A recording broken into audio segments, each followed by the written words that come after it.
Miss World 2013 Megan Young, excited ma-meet ang anak nila ng kanyang asawang si Michael Diaz.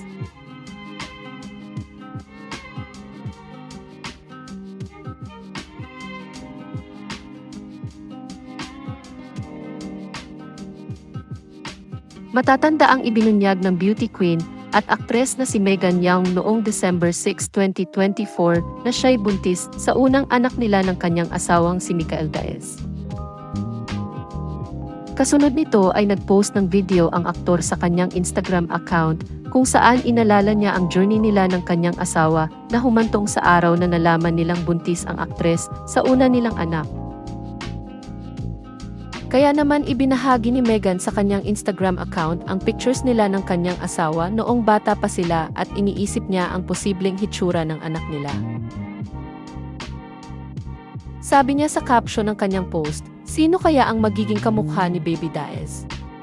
It's so cool to see how we've grown through the years, and we've been pointing out which features we each got from our own parents. Excited to meet you, little one."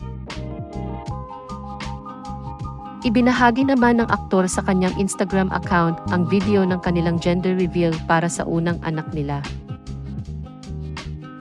Sa umpisa ng video ay parehong girl ang hula ni Megan at Michael. Pero nang makita ang resulta sa laptop ay laking gulat nilang dalawa na ito pala ay boy.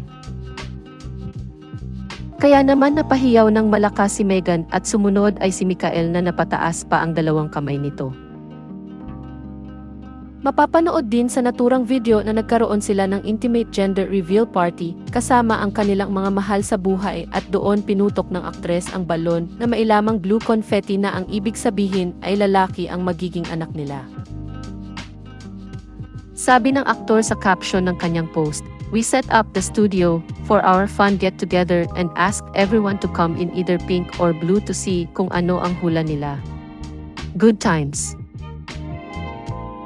Matatanda ang inamin ni Megan noong 2022 na marami ang nagtatanong sa kanila kung may plano na ba silang magkaroon ng sariling anak. Sagot ng aktres noong araw na iyon, "If we have kids, then we have kids. If we don't, we don't. If I get pregnant, okay, and if not, then we just continue living life." Dalawang beses ikinasal sina Michael Diaz at Megan Young noong 2020. Ang una ay nangyari noong January 10 sa Nasugbu, Batangas at ang isa naman ay noong January 25 sa Subic, Zambales.